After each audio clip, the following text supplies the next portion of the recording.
Welcome to the Great Detectives of Old Time Radio. From Boise, Idaho, this is your host, Adam Graham. If you have a comment, email it to me, box13@greatdetectives.net. Follow us on Twitter at Radio Detectives and become one of our friends on Facebook, facebook.com/Radio Detectives. Today's program is brought to you in part by the financial support of our listeners. You can support the show on a one-time basis, support.greatdetectives.net.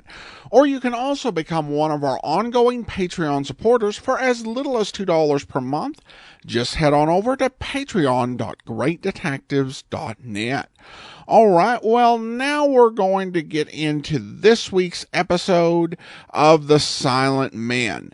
And contrary to what the date sounds like, there was not any lost episodes. It was just off the air for about a month. The original air date on this week's episode is March the 19th, 1952, and the title is Confess or Die.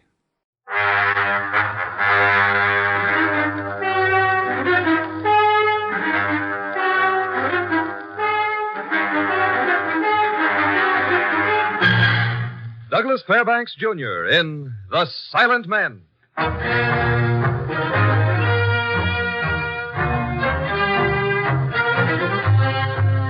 The National Broadcasting Company proudly presents Douglas Fairbanks' production of The Silent Men, transcribed stories of the undercover operations of the special agents of every branch of our federal government and their relentless fight against crime. And now here is Douglas Fairbanks.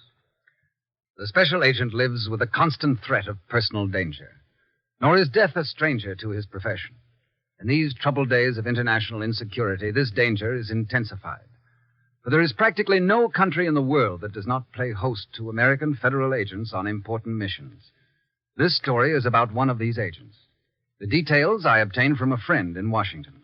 In it, I assume the identity of Special Agent Dick Bosworth, a file case entitled Confess or Die, in which only the names and places are fictional.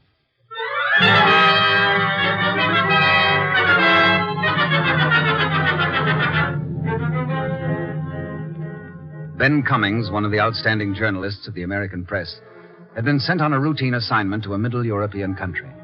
Following 2 news dispatches, he was not heard from, and his whereabouts became a mystery. Ben and I had grown up together, and my concern for him was a real and personal thing. I had been badgering my chief for a chance to go over and locate him. For the 3rd time this day, I knocked on his office door. Come in. Oh, back again? I just came back from talking to Ben's wife. It's pathetic.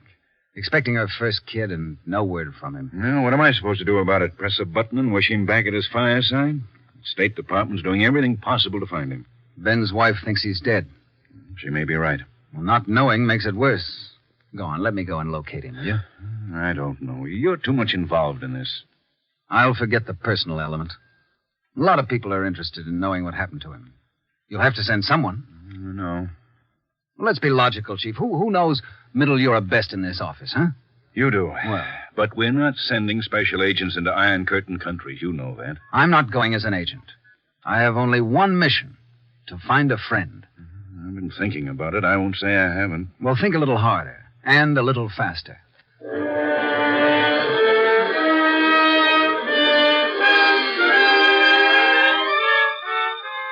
Yeah, I was mixed up in this, all right.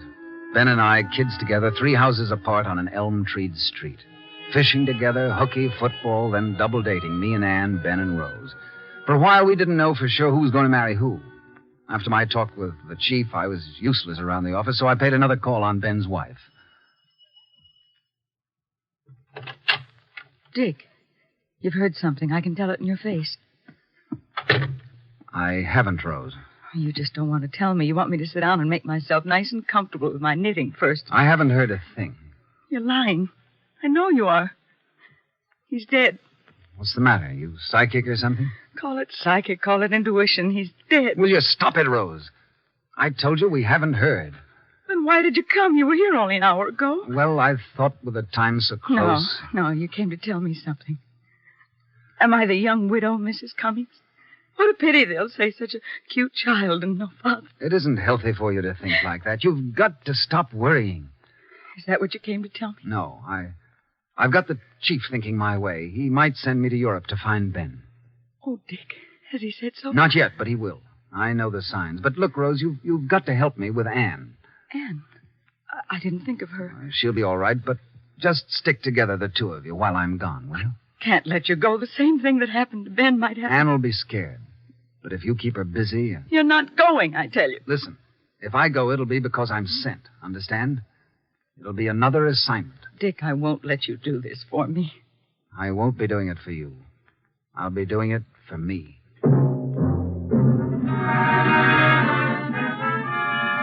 I started preparing Anne for a possible trip to Europe.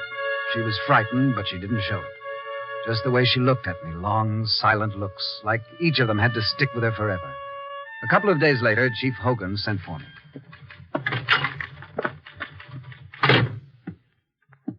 Sit down, Dick. Thanks. What are you studying, Chief? There's a book on philately. Know anything about it? Well, I wouldn't care to run across it in a spelling bee. Stamp collecting. Oh, yeah. Should have known that. Why? You've got 4 days to learn to become a philatelist, an expert. Think you can do it? Well, it just depends what for. For a trip to the continent. For that, 2 days is plenty. You sending me? Yes. Well, why the stamp angle? Convention of Philatelists in Europe on the 24th. Oh. Collectors from all over the world. Well, it sounds all right to me. This is a tough one, Dick. I hate to send you on it. But you asked for it. I know. We've closed our consulate there. You'll have no recourse to any American government official. You'll be suspect as soon as you cross the border. Any contacts? Few, but only one you can get in touch with. A demi-monde by the name of Olga. She shows up at the Basilica Cafe there. How will I know her? Yeah, here's a picture of her. Wow. Well, I better not take this one home. A little on the sultry side, eh? Tell me, how will I identify myself to her? Cigarette trick. Hand her an open pack of cigarettes, one cigarette a lot darker than the others. If she takes it and breaks it in half, she's your girl. When do I leave? Next Monday, 5 days. Okay. And remember, this is an assignment, nothing more. As soon as you have some definite news, good or bad, you'll leave the country. You understand? Yeah. An assignment. Nothing more. No heroics, no revenge. If you find out Ben's dead, come home, quick.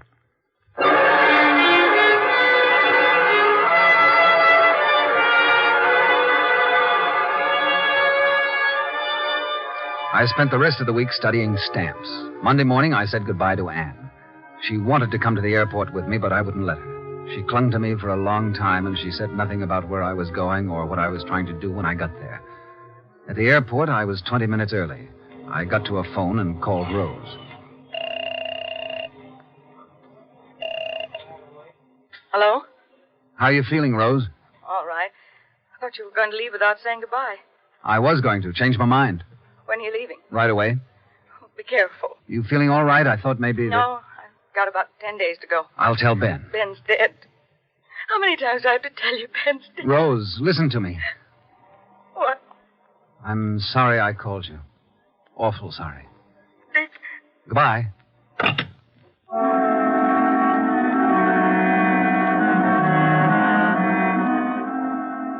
I tried hard to stay objective about Ben, but it was a losing battle. I stayed in Paris a few days, then I moved on to my destination. At the border, the custom men gave me a good going over, but they let me through. The train rode like a broken-down Iowa cattle car.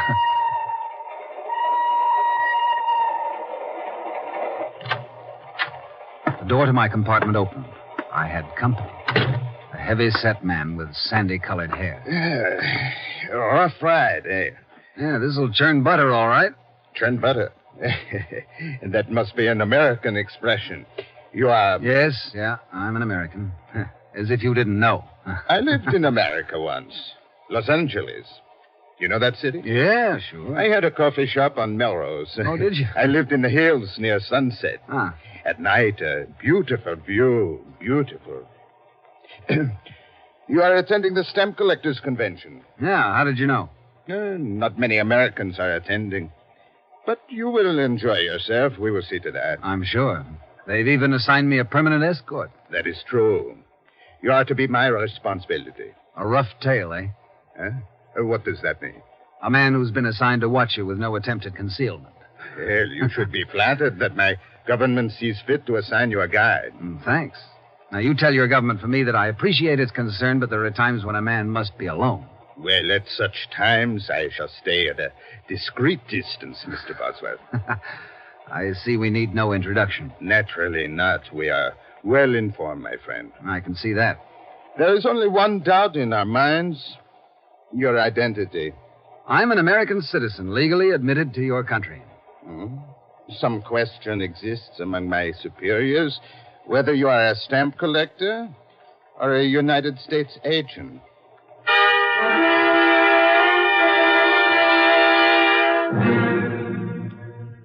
A rough tale is the hardest kind of a shadow to endure. It's a wide-open cat-and-mouse game with a terrific psychological impact. He's with you all the time, and when you stop to talk to somebody, he follows immediately to find out what you said. And that's the way it was with Andrew, my escort. 2 days had passed, and I'd been able to do nothing about Ben. I'd been several times to the little sidewalk restaurant, the Basilica Cafe, where I was to contact the girl whose picture I'd memorized so carefully. I'd seen her twice, but didn't dare make the contact. Finally, I saw my chance. Andrew was the usual 15 yards behind me as I approached the eating place. It was crowded. She was sitting alone at a table. I stood there for a moment, hesitating. Do sit down. But aren't you expecting someone? No, I'm expecting no one. Oh, thank you. Your friend seems lost. Oh, he'll find a seat elsewhere. Yes, he has. About 7 tables back. Where's the waiter? I'm hungry. Oh, this service is painfully slow. You are an American? Yes, yeah. Last pack of American cigarettes. Would you care for one? Thank you very much. I will take one. Here it is. I will break it in half so I will have 2 smokes out of it, all right? Very much so. Your friend is watching very carefully, but he cannot hear us. Who are you and what do you want? I want information about Ben Cummings, an American newspaperman who's disappeared. Smart, as if we were chatting gaily. Cummings, the name is unfamiliar to me. He was last heard from a month ago. You brought money with you, American money? Yes. Good. Where are you staying? At the Burek. But my room is wired for sound. Yes, I'm sure it is. I've got to talk to him. We have nothing to talk about until I can get some information. When that time comes, I shall arrange to see you. I'm followed constantly. It can be arranged, but it will take much money. How much? One of the waiters will bring a lunch up to your room, which you have not ordered. Give him then $1,000 American dollars. That's a lot of money. It will probably be much more by the time this is finished. Here comes your friend. I refuse to wait any longer. I'll go elsewhere. Good afternoon, Miss... Good afternoon.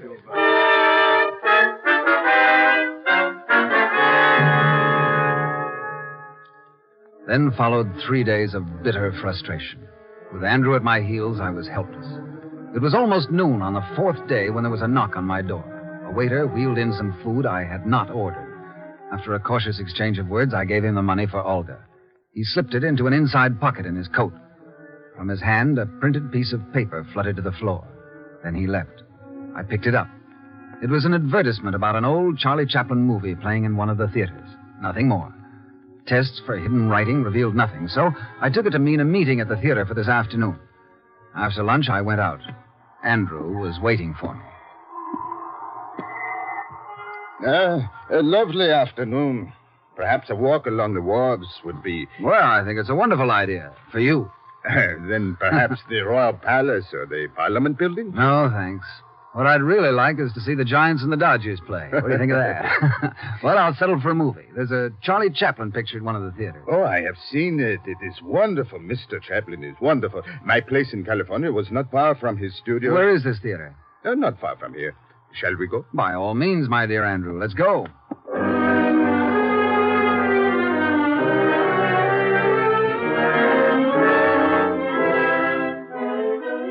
The sound was scratchy and the translations nearly covered the screen, but the picture was still enjoyable. I kept waiting for some sign of a contact, but the box office wasn't doing much business that day, and there were only about a dozen people in the whole place. I sat through another half of the picture, and nothing happened. I went back to my room.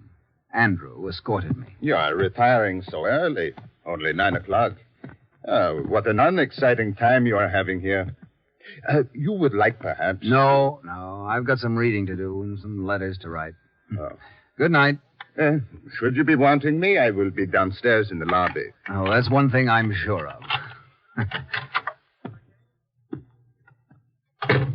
I walked into my room and flicked on the light. Shh. I spun around. It was Olga. She motioned me to say nothing. She walked across the room and turned the radio on.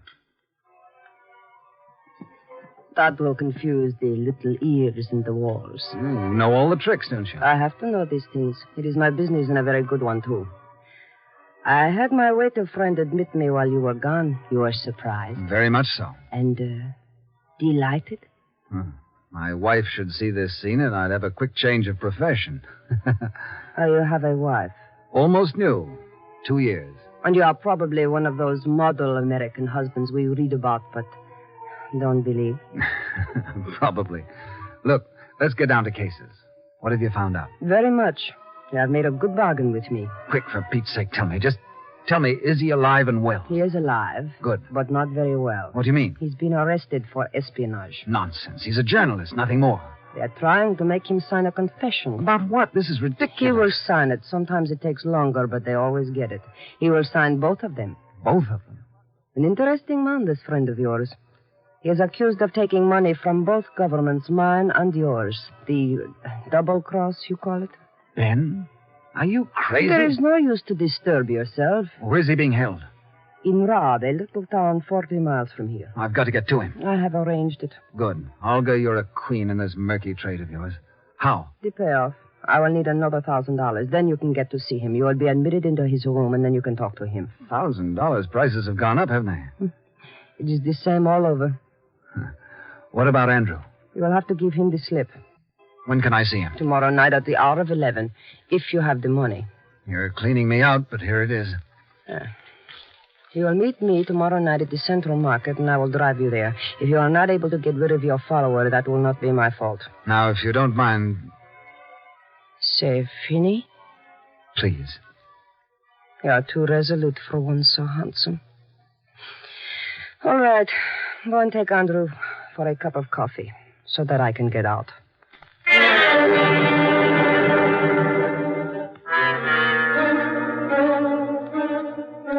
I started bright and early the next morning testing my shadow.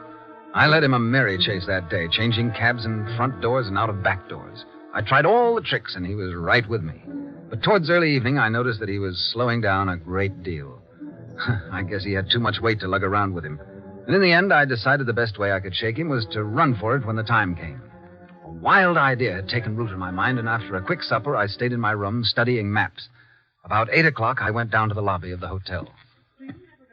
You are going out? I'm restless. Good brisk walk is what I need, I think. I thought after your activity this afternoon, you would be as tired as I am. Well, I'm leaving the day after tomorrow, and I wanted to take in everything I could. I haven't seen the wharves at night yet. You are going to walk both ways? Sure. Come on.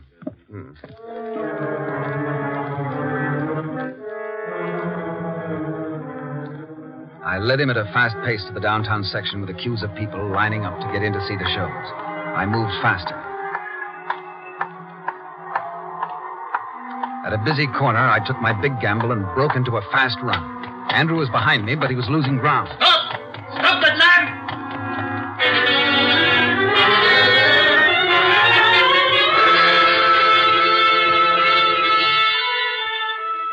I lost him and went into a theater near the Central Market where I was to meet Olga. At 9 minutes to 9, I went outside. I saw her sitting in a small car, waiting. Let's get going. I knew you would lose that fool. It wasn't too easy. This is an official car of some kind? Military police.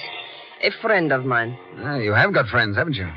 I buy mine, that is all. What do I do when I get there? It's all very simple. He's being kept in our house. 2 men are guarding him. They understand that you will be around tonight. I will wait outside. Do I have to identify myself? They will see me out of the window. It is a good thing you came tonight. Tomorrow he will be moved to the big prison. Your friend may be executed. What? He signed the confessions, both of them. I don't believe it. You will see for yourself. Well, he'd rather die than admit he'd sold out. Nevertheless, he did sign them, and he is still alive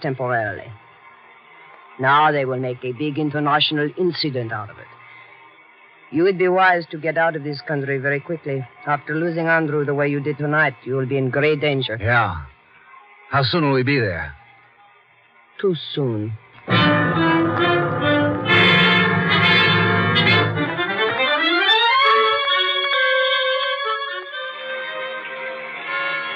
It took us nearly an hour to get to Rob. We stopped in front of an ordinary-looking brick house set well back from the main road. You'll wait here for me? Yes, but do not be too long.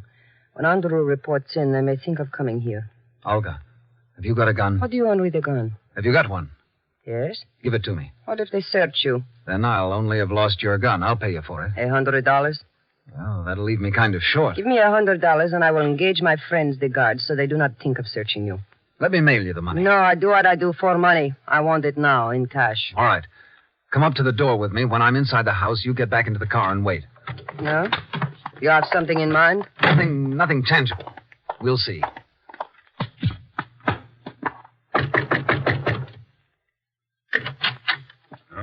It's you. Yes, my friend was nervous. He asked me to bring him to the door. Yes, risky business. Make it quick. Only 10 minutes, no more. Go in, friend.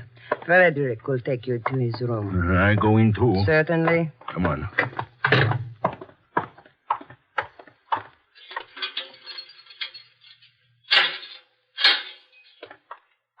Ben. He's surely one. Talk to no one. Ben. Look at me. It's me, Dick. Did they let her go, did they? Let who go? Rose, they said they'd let her go if I signed the papers. They had her upstairs, but they wouldn't let me see her. She screamed for me, but they wouldn't let me see her. Snap out of it, Ben. Rose is all right. I just saw her last week. She's fine. She called my name. Ben. Oh, Ben, she yelled, but they wouldn't let me to her. But she's all right now. I signed them, and it's all right. Did they tell you what you were signing? Yeah. That I'd taken money from 2 different governments. Double dealing. Can you beat me doing a thing like that? Did you, Ben? Yeah, they said I did. But did you? Sure. You didn't do it, Ben. Do you hear? You did not do it. They showed me the money. I did it. They talked you into it. Understand? They beat it into you. Rose will be all right now. That's the main thing. And the kid'll be all right, too. Oh, my head. Guard, a drink of water. Please, this man's going to faint. I am no nursemaid. Please, then let me go. No, I get it. I lock you in.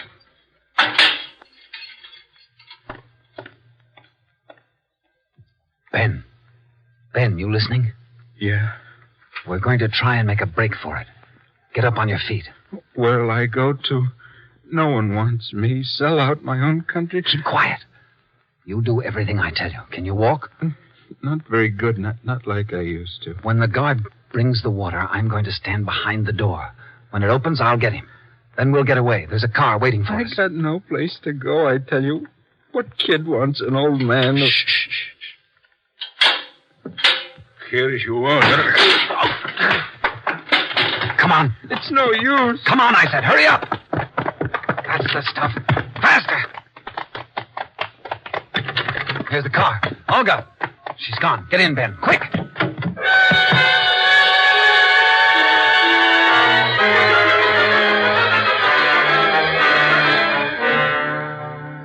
According to the study of the maps I'd made earlier in the evening, it was about 70 miles to the border. I'd pushed that little car for all she had in her. In about an hour and a half, the lights of the little border village came into view. I ran the car into a clump of bushes and parked her there. What are we going to do now? Try and cross the border. Oh, we'll never make it. We'll try and make it over some of these open fields. Come on. You shouldn't have bothered with me. They'll get us and you'll be in a jam, too. Get down. Those lights may catch us.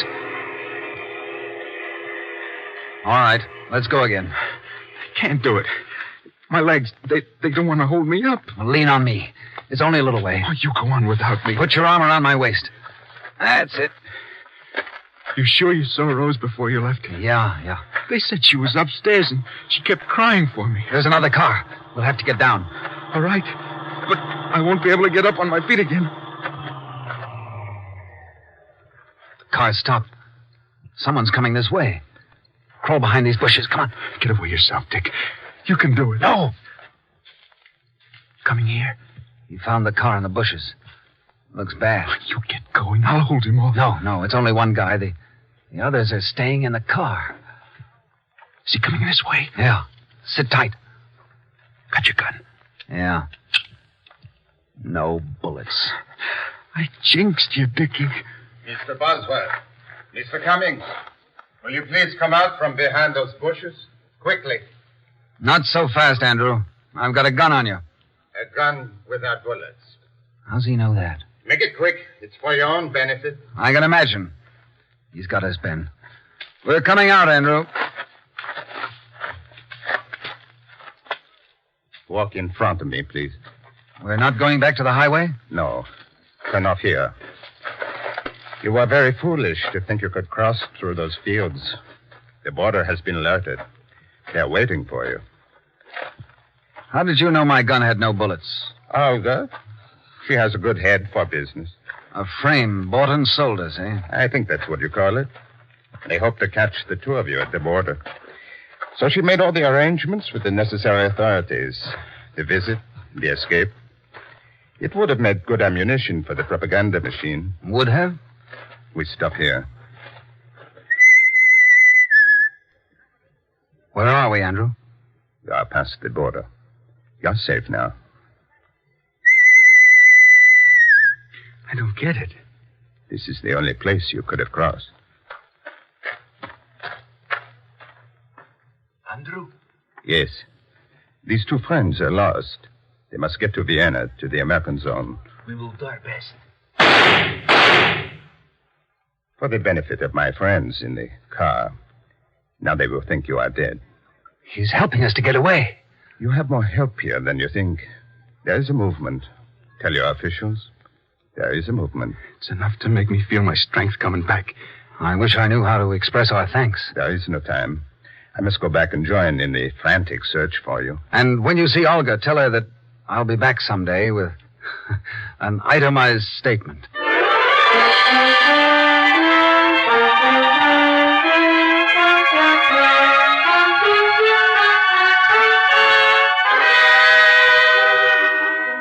The rest was anticlimactic. We were taken through devious routes to our own zone in Europe. In Paris, we rested a few days and flew home just in time to meet Rose and her new baby when they came home from the hospital. Careful how you handle him, honey. His head's too... Look out, you'll drop him. Here, you big lug. You take him. Me? Nothing doing. I don't touch him till he looks human. All right, then keep quiet. I'll put him down on the couch for a minute. I'll keep an eye on him. He's kind of ugly, isn't he? Ben! Well, I can say it. You said yourself he looks like me. I'd better take off. Anne's waiting for me. Oh, before you go, Dick. Yeah? Something for you. Oh. Thanks for everything. Hey, what's that for? Well, that's for proving that Rose was psychic. When you were away, Please, Dick. she kept saying all the time that you were all right. She knew it. Womanly intuition. Dick. Psychic, huh? Well, maybe she can tell by looking at the kid what's wrong with him.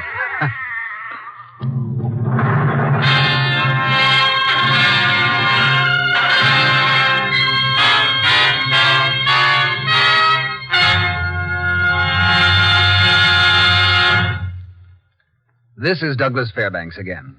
The safe return of the American newspaper man closes another chapter in the distinguished chronicle of our silent men, the special agents of all branches of our federal government, who daily risk their lives to protect the lives of all of us. Next week, we will tell you a story involving the desperate attempts of the enemy to rearm at American expense in the file case entitled Murder in Vienna, another venture undertaken for our protection by the Silent Men.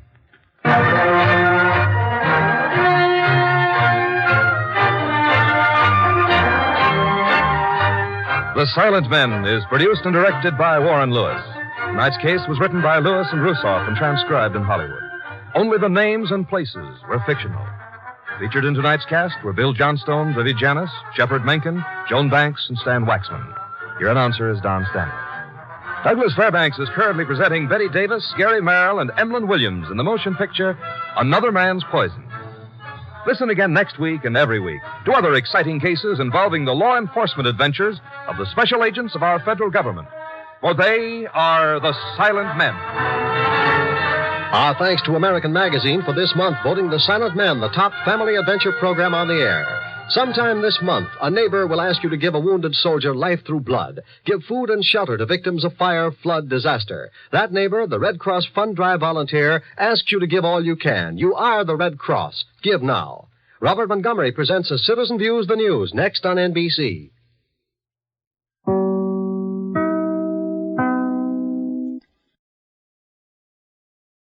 Well, an interesting turnabout where your contact tries to turn you into the government, and the person from the government who's been pursuing you turns out to be on your side. But I guess such is the murky world of international espionage. I did find it a bit weird that our character did not actually do any of, I don't recall your mentioning of him doing any of the stamp collecting activities, which seems like it wouldn't have been great for his cover.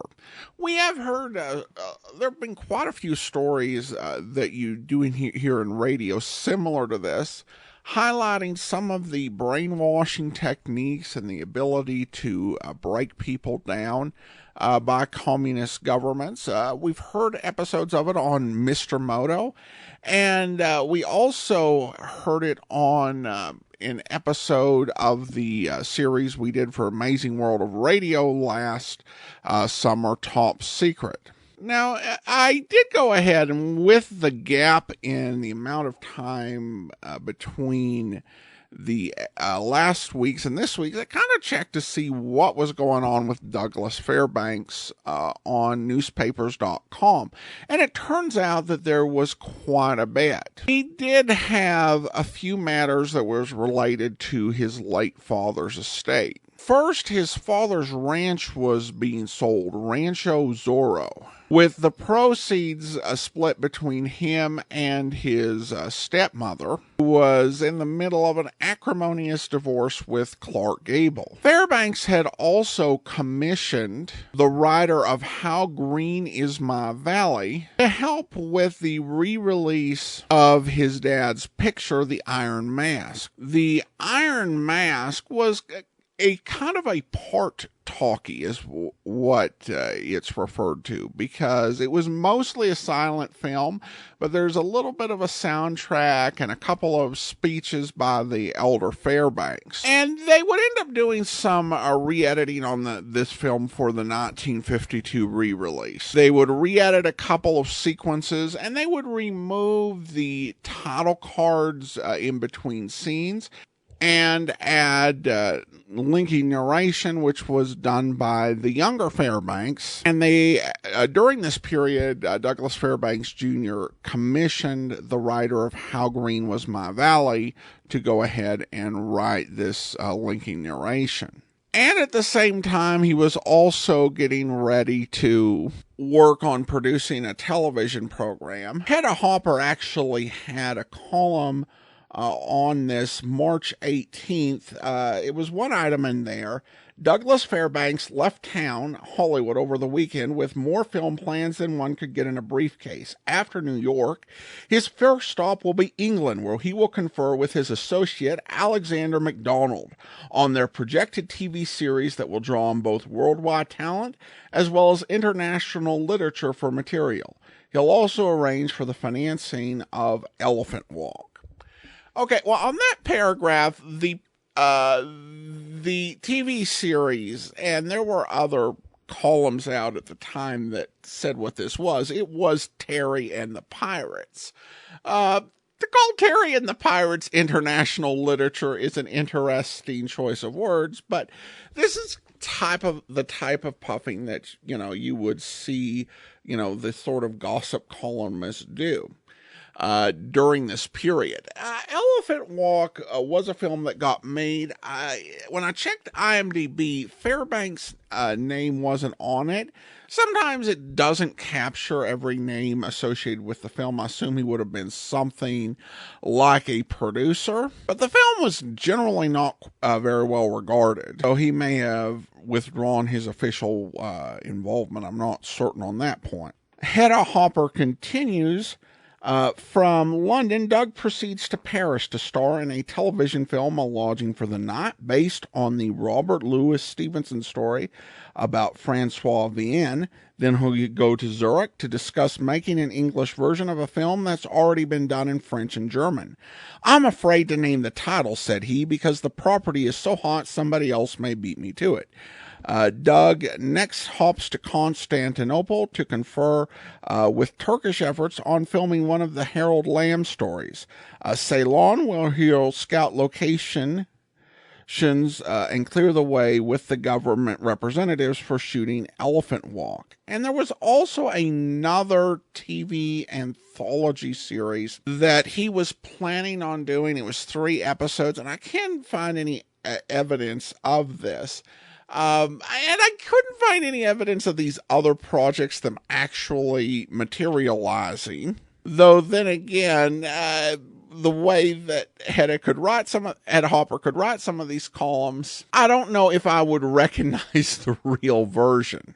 All of that to say, Douglas Fairbanks Jr. was a really busy man, and the type of schedule she described makes me think that he probably recorded several episodes of The Silent Men ahead of time. This would not be as uncommon of a practice as it would have been earlier in the golden age of radio. When you get to the Yours Truly Johnny Dollar with Bob Bailey, Jack Johnstone made it a practice to record 3 weeks ahead. That way, if the star was sick or somebody who absolutely had to be in it was, just not able to make it, you could just take a week off and reschedule, and you'd be fine. With the itinerary described by Hedda Hopper, I kind of wonder whether Douglas Fairbanks Jr. went ahead and recorded the rest of the series, which would run through early June, and if this is in mid-March, which would be a lot to record. But this was definitely a situation where Fairbanks wanted to do the series, because, in his personal life and his professional life, he had a lot going on, a lot of irons in the fire. And it could have been a situation quite easily where he just,